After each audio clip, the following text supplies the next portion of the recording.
national soccer team will take on host country France. This is a highly anticipated matchup. U.S. Soccer Hall of Famer and Fox Sports Women's World Cup analyst Alexi Lalas live in Paris this morning for us. And Alexi, this is probably the premier matchup of the entire tournament. We get it in the quarters. So how does the U.S. match up with France?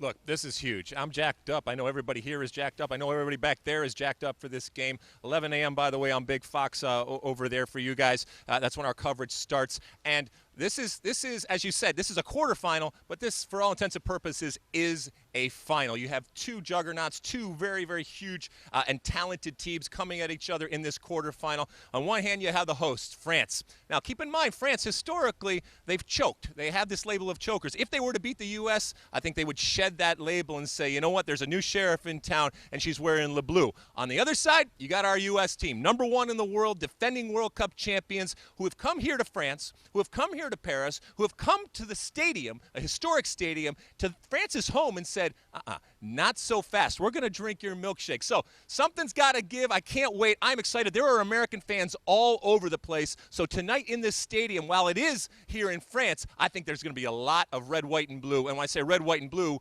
for the U.S. Right. So what does France have that could be a problem for the Americans?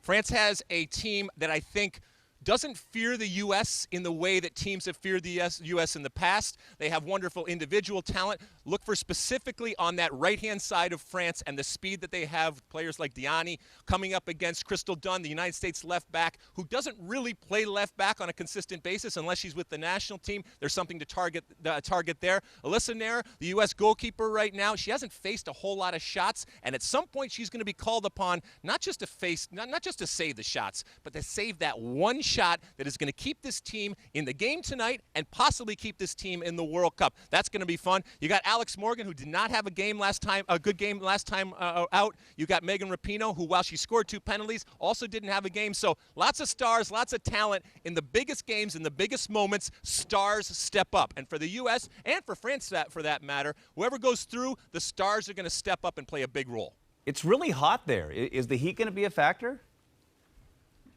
Yeah, it's hot. I'm already sweating here. They put the redhead out in midday heat, but you sweat, and it's okay. It's the summer, all right? And by the way, if you're at home there and it's hot over there, don't worry. Get some AC. You guys love your beer up there. Grab yourself a morning beer and sit down on the couch and watch this game. They deserve your attention. It's a wonderful matchup to have, and I can't wait to have it. The fact that I'm sweating, who cares? There's going to be sweating tonight. It's going to be wonderful. Well, and also, don't underestimate the motivational power of national pride, right, for France. I mean, that stadium is going to be rocking. It is going to be rocking. As I said, there's going to be plenty of American fans, but, you know, this is an opportunity. This is an opportunity not just for this team, this French team, but for France and soccer and what they've done. And keep in mind, in these quarterfinals that we've seen, 7 of the 8 quarterfinalists are from Europe. Europe has put a lot of money and resources into their programs, and they're reaping the benefits right now. So basically, it's U.S. versus Europe, 1 versus 7. Bring it on. All right, Alexi, one last question for the U.S. men's soccer team. A couple of local guys on that squad, Jordan Morris, Christian Roldan, the team having a strong performance in the Gold Cup right now. Are we starting to see things turn around for the men's team after failing to make the World Cup last time around?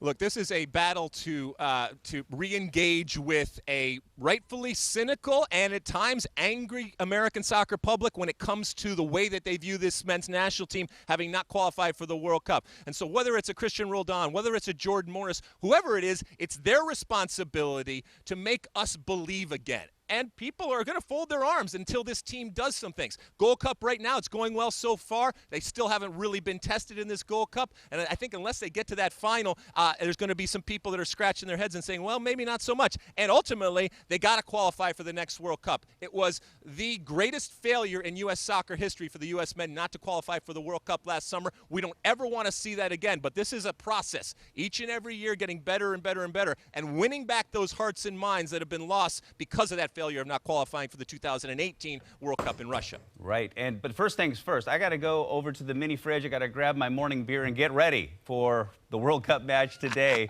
France and the U.S. Alexi Lalas, always great to chat with you. Appreciate you. Long live the morning beer. I'm with you. All right, so things kick off at noon. Our coverage begins at 11 here on Q13 Fox. I mean, we are on 6.